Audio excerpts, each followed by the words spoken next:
See, this is why you have George Galloway as your MP. He calls it the mother of all maiden speeches, from George Galloway, MP for Rochdale.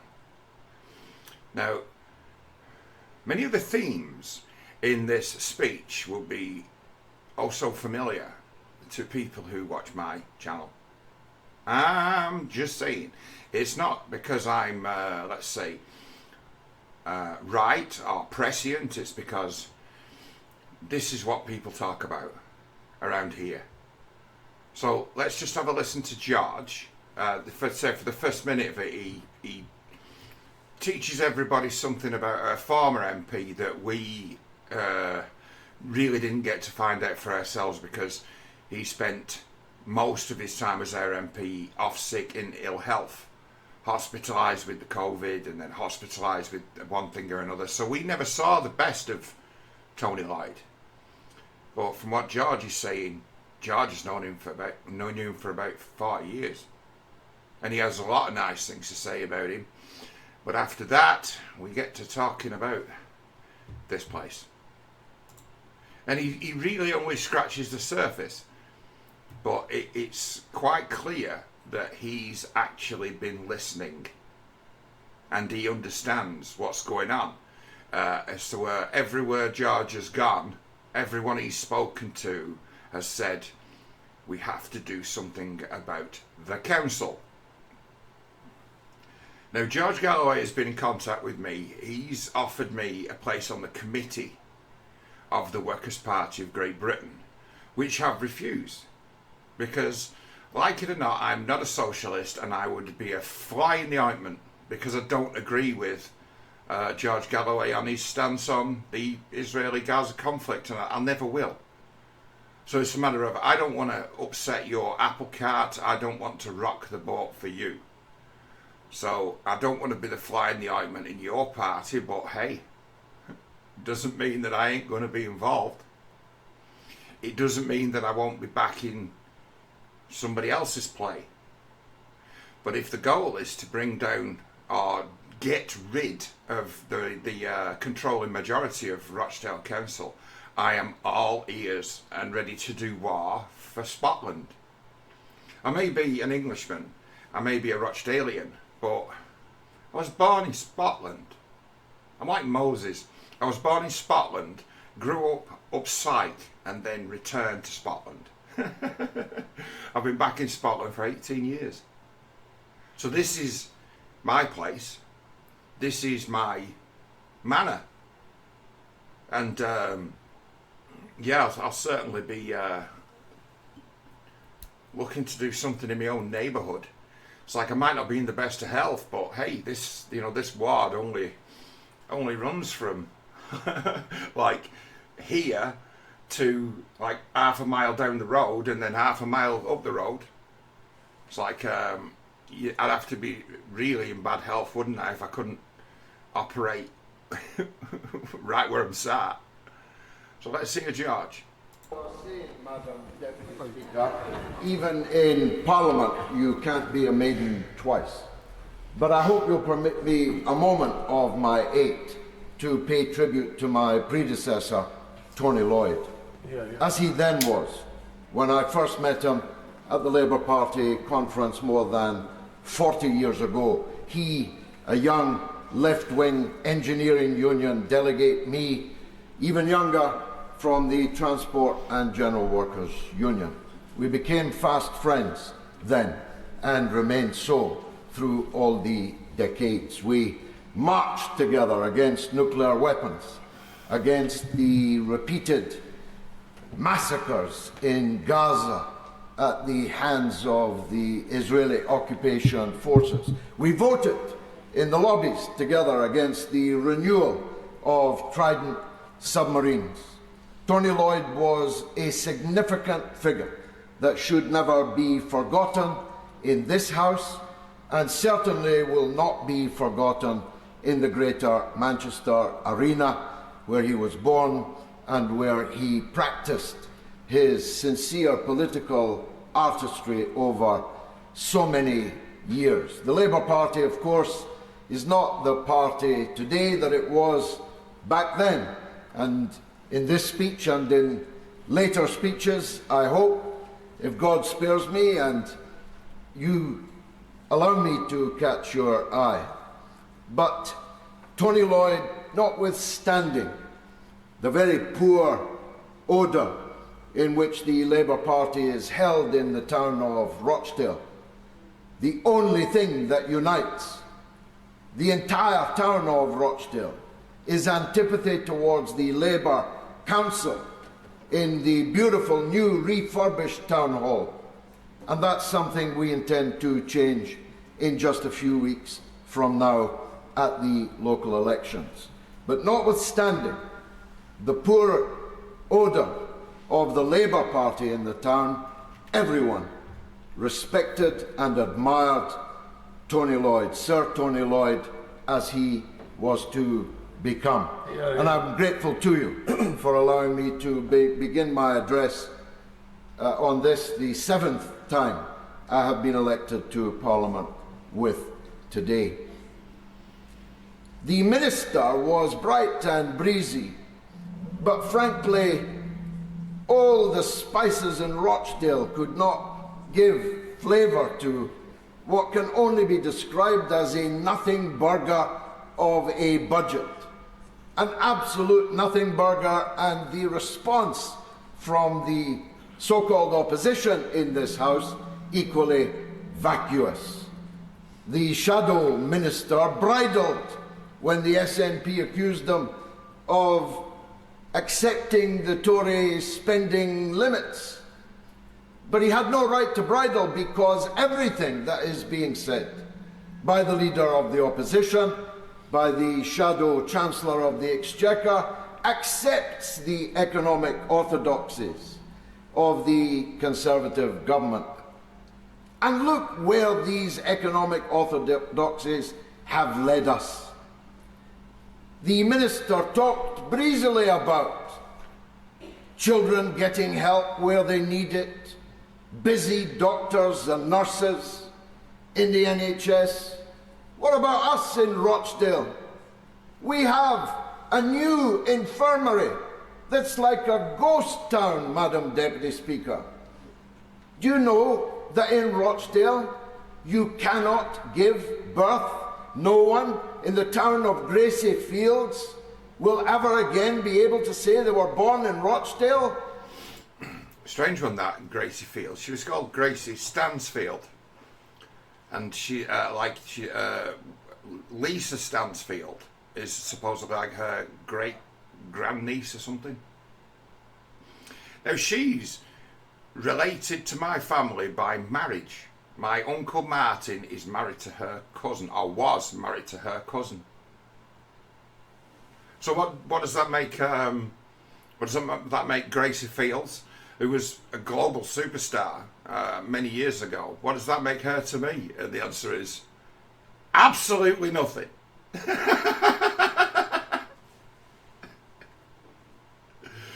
It's just a reflection of it being quite a small place. In that regard, I just thought I'd mention that because it tickles me. Because say I've got the most spurious link to Gracie Fields. That my uncle's married to the cousin of her great grandniece. How about that, eh? I should change my name, shouldn't I, to Collins Fields? Sorry, I had to say something. Unless, unfortunately, in a taxi on the way to Bury or on the way to Oldham, we don't even have a postcode. Our postcode is OL, a subdivision of Oldham.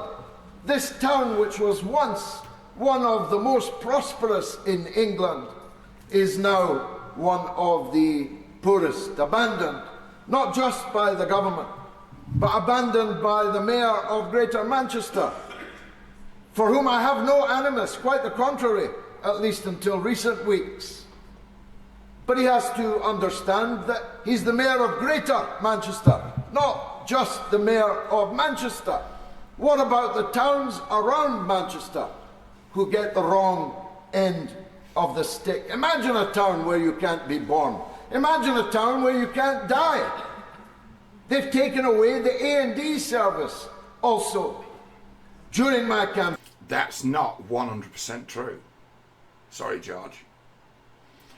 There is an A&E in Rochdale, but they don't do any treatment there. So what you do is you go to Rochdale and you wait 4 and 5 hours to be triaged, and then you get put in an ambulance and taken to a hospital that can treat you.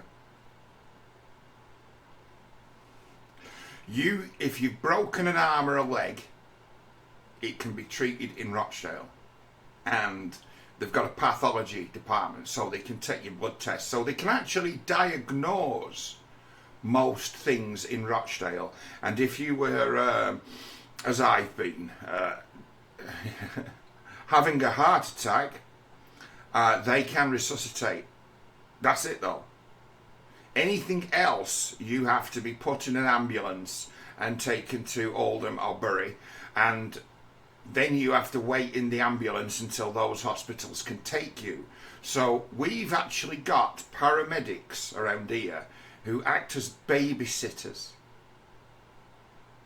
First time I went into hospital, end of last year, I spent a good hour in the back of an ambulance with 2 paramedics who could be out resuscitating people. Because I tell you what, the paramedics, you know, they will save your life. They're pretty good at that because they really only deal with one thing, and that be keep this guy alive. So they've got all the gear, they've got the oxygen, they've got, and in the ambulance there's probably £1 million worth of machinery. I don't know if it's that much, but it seems they've got, you know, ECG machines. They can do quite a bit in the ambulance. The ambulance being as to where when someone's been shot up, they've got the ability to stabilise them in the back, or someone's been stabbed, they can stabilise them in the back of the ambulance. But I spent an hour talking to this paramedic who must have been not much older than 22, 23, and she was about to buy her first car, and I spent an hour talking to her about cars. An hour. Now, my time at that stage was not worth anything to anyone, but her time would have been worth, oh God, an incalculable amount. She could have been out and about, couldn't she? She could have been on call. While she's talking about cars with me in the back of an ambulance, somebody might have been waiting 45 minutes for an ambulance. That's the absurdity of the health service around here. It's wasteful, and its most valuable resources are used to do non-jobs. It's like somehow in the paperwork they can call the back of an ambulance an hospital bed or something. There is things like that go on, and it's not, they know it's not ideal, but that's the way it is. And it's like, how's it got like this? And it's like, well, Rochdale Infirmary doesn't have hardly any services anymore. He's right. There's no services here, but to say there's no A&E, you can get help at Rochdale Infirmary, but it won't be happening in Rochdale. You'll be getting sent to Oldham, you'll be getting sent to Bury, or you'll be sent all the way to bloody Wythenshawe. Now, even though when there's crime in Wythenshawe, the Manchester Evening News usually report Wythenshawe as part of Rochdale. Everything's part of Rochdale. They don't like Manchester being like labelled as a dangerous and violent place. So it's like everything up until the city centre to its north is always described as being Rochdale. I don't think people who come from the very edge of Middleton, like Alcrington, even though they've changed the boundaries and that actually now it's somehow part of Rochdale, I don't think they feel like they're from Rochdale. They're closer to the city centre of Manchester than they are to Rochdale, but because of the way the boundaries work, they're even closer to the centre of Oldham. But they don't like Manchester appearing in these negative headlines, so they default it all to Rochdale. So from the outsider looking in, Rochdale is as rough as toast. I don't see places like Langley, even to some regards Haywood, I don't see as being part of Rochdale. That's Haywood. That's in essence a town on its own. but it's now been just turned into a suburb of Rochdale. So if anything untoward ever happens in Haywood, it's down as Rochdale man stabs. It's like, but he's from Haywood. But Haywood's part of Rochdale. Is it? Who says? Oh, the Electoral Commission say.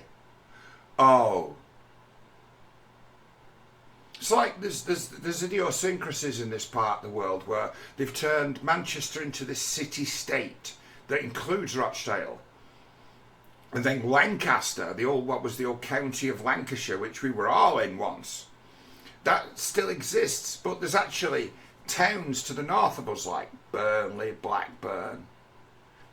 No county council covers them. It's like, oh, so these towns are just totally excluded from this extra layer of government. It might do them good, but it's a matter of, doesn't that make a nonsense of the whole thing? Well, they don't care, do they? Towns north of Rochdale could be seen to some as blots on the landscape. So it's like, oh no, don't include them in our great happy community. It's an absolute nonsense how things are run. You wouldn't believe it. It's like, who's got responsibility for all like the roads and things like that? And it's like, oh, it's this Greater Manchester under Andy Burnham combined authority. Okay, go 10 miles up the road, and who's got responsibility for those roads? Oh, well, we couldn't tell you. The local councils. Oh, okay. It's a complete nonsense. Anyway, let George continue. Campaign in which I garnered more votes than the Conservatives, than Labour, than the Liberal Democrats, than the Reform Party, all of them put together, proving my point that actually outside in the country, most people feel a wish for a plague on both of their houses. Yeah. Two cheeks of the same backside is the most popular phrase I have ever coined because it so aptly describes not just the general political situation, but the debate on this very budget itself. The truth is, you can't even be banged up in Rochdale.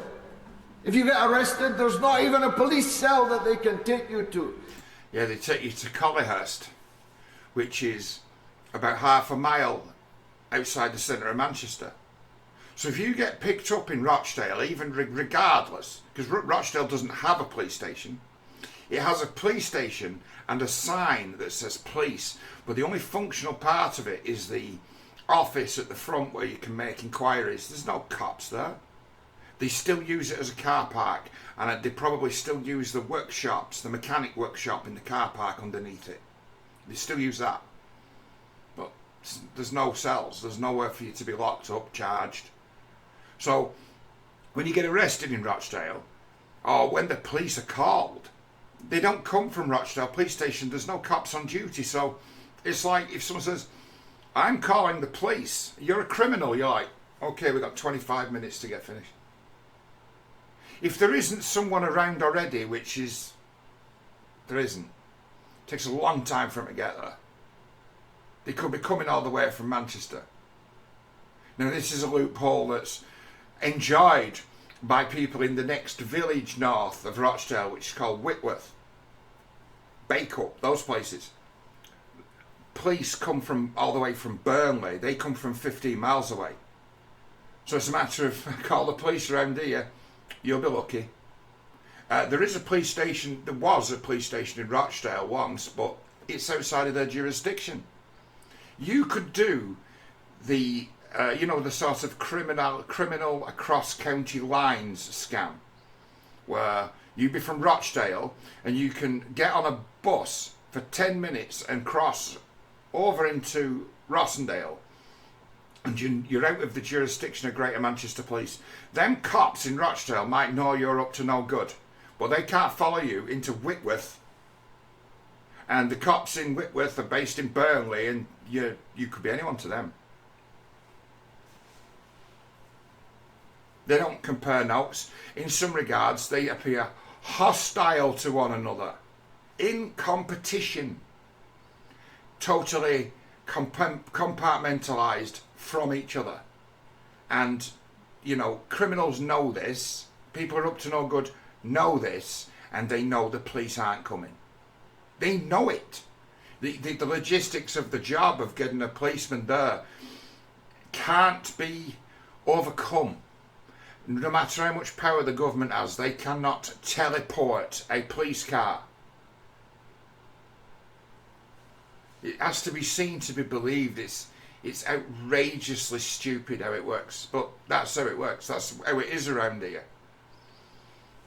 You can't even be banged up in Rochdale. It's like part of what is so crap if you ever get picked up for some, like a traffic offence, where they say you come into the station. Most of the pain in the ass, because you're likely going to just let go anyway. You might get a caution or be given a date to turn up to pay a fine, get a few points on your licence. But you've got to worry about getting your ass home 15 miles from Collier's Nick. Like a chance of a lift home. Chance of a lift home. You've called me in for nothing. You've picked me up for nothing, and 5 hours later you've let me go. Chance of a lift home. It's like there's a bus stop over there, mate.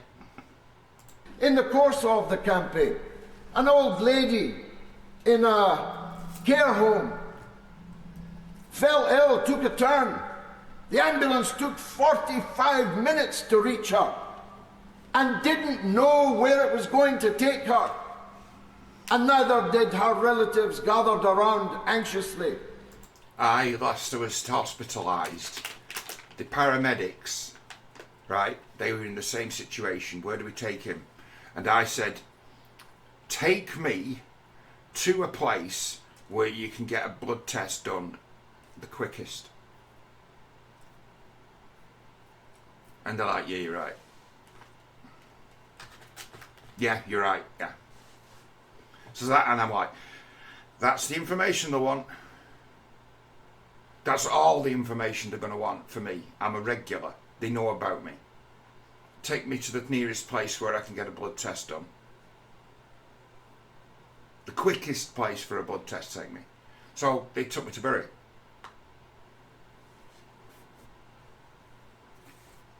So it's useful if you know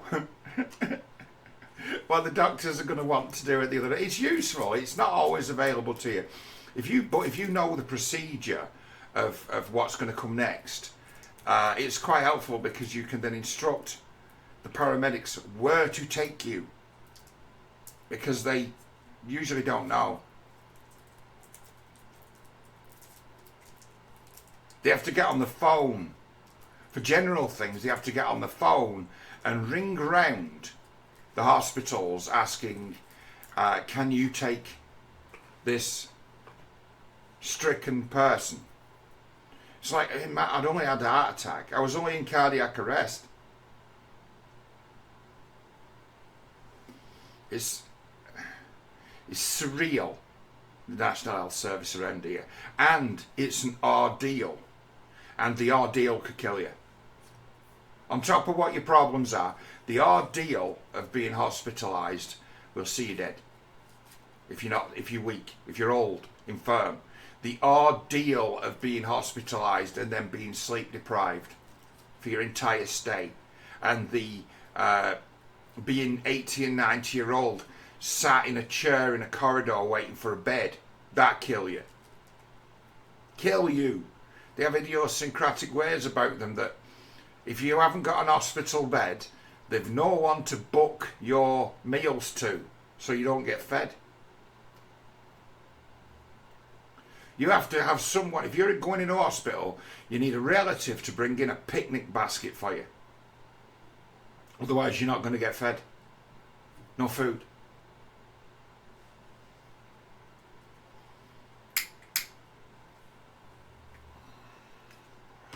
If you ask nicely, they'll go and get you like the worst sandwich you've ever had on like Warburton's thin. No, it won't be Warburton's, that's too expensive. It'll be Aldi's own bread, thin, with a bit of cheese on it, or a little bit of the thinnest sliced piece of ham you've ever seen, and turn up in a packet, and you're like, bet the NHS paid about £4 for that sandwich, and it's worth about 25 pence, and they'll give you one of them, and they'll say, right, that's all we've got.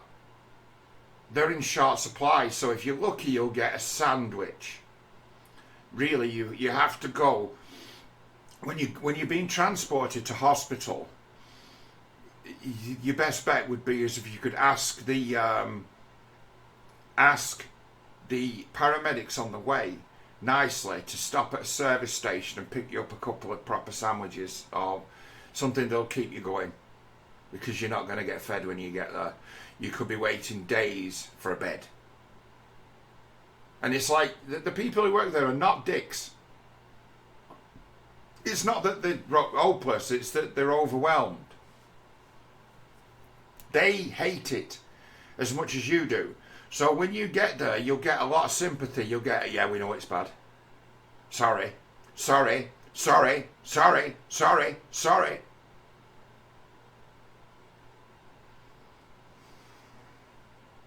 Or if the Spanish, lo siente. I'm sorry, I feel it too, but nothing's gonna happen. That's what it's like. Now, this guy's been told all about it, hasn't he? He's been told all about it, and he's like, really? I'm like, yeah. And that's only scratching the surface. Wait till the council get involved. Because the ambulance driver had to find which A&E in the greater Manchester area they could take her to. If it took her 45 minutes to get to another A&E, I've no idea what might have become of her. We are a town that has been abandoned by the state. We're a town that's increasingly abandoned by the Mayor of Greater Manchester. Half of the children, 50% of the children in two of the biggest wards in the parliamentary constituency are officially living in poverty. Half. That's my ward and Rochdale Central. That's my ward, that's where I live. That 50% of children are born in poverty. Yeah, that's my ward. That's where I live, where I'm sat. That is the case. What was there in the budget for them, Madam Deputy Speaker? All the chuntering and joshing and japing matched by the other side. What was in the budget for those poor children needing help but no help forthcoming? Levels of child poverty in Rochdale are amongst the worst in the entire country. My goodness, 14 seconds left. How it flies. I just want to say that having given both parties a good spanking on the 29th of February, I've got my boots on to give them a good kicking anytime I catch your eye. James, there is a common... Isn't it amazing to have somebody who's standing as MP from Rochdale actually stand up in the House of Parliament and give them a little snapshot into just how ridiculous things are around here? And that's only, he's there really, and we're talking about the services provided supposedly by the city-state of Manchester and the National Health Service and the police. It's like, wait till you get to the council, who spend millions ruining the satellite suburbs and towns, spending millions ruining Haywood next, spending millions ruining the main road to Oldham next. What are they doing them? What are they doing? Narrowing them to accommodate cycle lanes on both sides, narrowing the busiest roads in and out of the town, making traffic congestion much worse, changing the road layout. It's like, at the moment, the main roads in Rochdale We'd have motorways running right through the place. The main roads in Rochdale, every day now there's a bad crash. And it's to do with the driving. It's to do with driving down the road, seeing a queue of traffic and deciding to drive all the way down to the junction on the wrong side of the road and then cutting in at the front. That's what causes car crashes in Rochdale. Drivers, maniacs who never seem to get caught because there's no police around. There's been things going on recently as to where everybody complains about the drug runners driving around at warp speed as fast as their shit heaps will carry them. And we can hear these cars. From where I am, I can hear cars all day and all night. Well, mostly all night. Miles away. Miles away. And these roads aren't really made for that. But those guys, they think they're professional drivers, don't they? They think they're on at Brands Hatch, Silverstone. And about once a week now, the police will announce that they've set up a speed trap at one of the points where they get the most complaints. And they set up the speed trap at 10 o'clock in the morning when those idiots who are the worst offenders are still in bed. So the complaints they receive all the time from people driving around like maniacs, the ridiculous car crashes we see around here where someone's ended up in someone's house and people look at it and say, how have you managed that? It's like, well, the laws of physics change when you're doing 80 mile an hour. Weird. You can be flipped over, you can be spun around. And then they use that then as an excuse to prey on straight people who might be doing 33 mile an hour in a 30 and give them a ticket. So they use the criminal drivers as an excuse to prey on and tax the straight people. That's what they do. And it's obvious and it's ridiculous. And they proudly announce, we're fighting crime. So I mean, you're not going after criminals, are you? Too much work for you. Too good with the mouth. Not as easy to trick. Much more work. So they're not interested in that. They're interested in seeing if we can earn a few extra quid using the criminals to justify picking on straight people. That's what they do. But they expect a round of applause. They like to be told what a good job they're doing fighting crime. That's Rochdale. It's like, by all means, people, move to Rochdale, come to Rochdale. You'll be overcharged. You'll buy a house here and it'll be overpriced and it'll be ridiculously overpriced. It's like, why is housing so expensive around there? It's like, because there's absolutely no redundancy in the system, because as soon as there's a vacancy, they put a family of illegals in it. I'll use the word. This town will take as many immigrants and illegal immigrants as it can because the council see them as a source of revenue. So as soon as you can build something, as soon as you can build housing, flats or whatever, full. There's about 6,000 people on the housing list. Never goes down. But there are those who can jump to the top of the queue because they've got more points than others.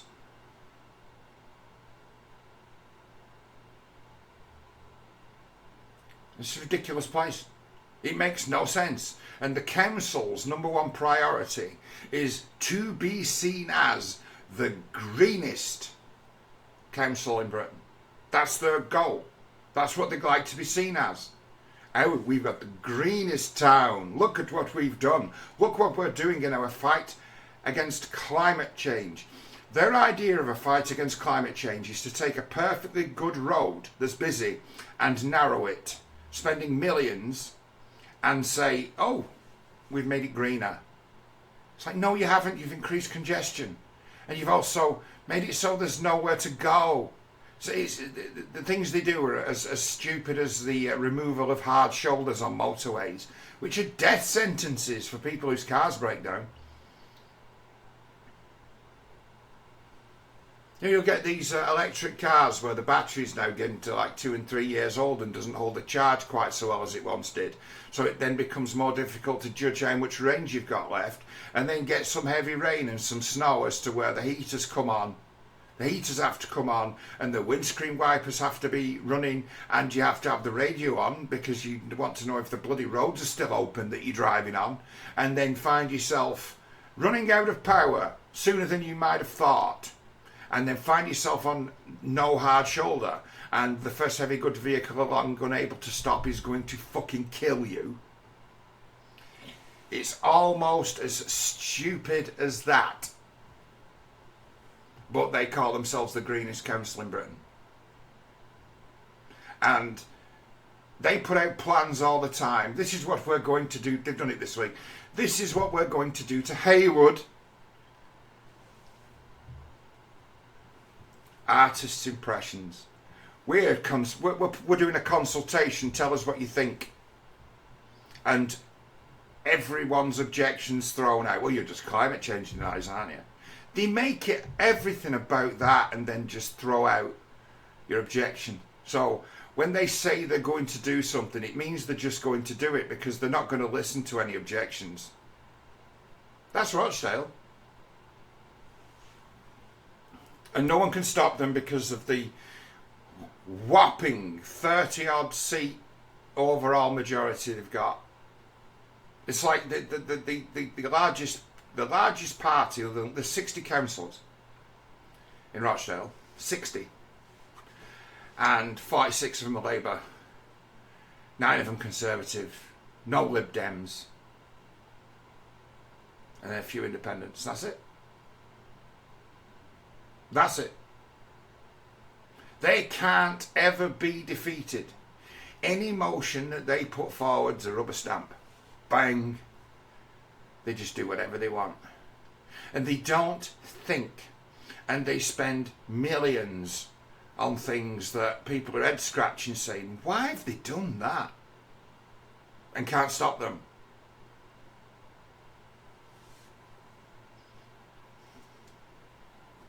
If you start making a stink about it, they make an enemy of you.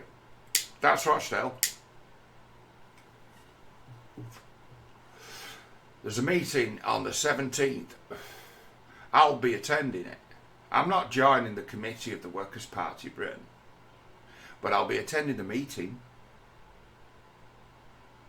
And then from there, there'll be moves made to decide what we're going to do about Scotland, where I live, where my spot, one of the wards he's talking about with child poverty at 50%. We'll decide then what we're going to do about kicking the Labour Party out of Scotland. And you want to see our local councillors? One of them who's so timid that he refuses to look people in the eye, but claims to be the portfolio, he claims to be the military advisor. He's like one of these guys who claims to be an old soldier. If you look at his online profile, it's like, strike first, strike hard is my motto. And you see him in the street, refuse to look you in the eye, about 5'4", timid. And then his wife, who's the other councillor, one of these trousers, feminist bullies who think they can get away with anything and run their mouth and talk down to you like you're a child. They're our local councillors. They're absolutely abysmal because they don't know what to do other than to tell you, shut up. That's all they're good at. Although he can't do anything, she's the one who's got the balls to get in people's faces.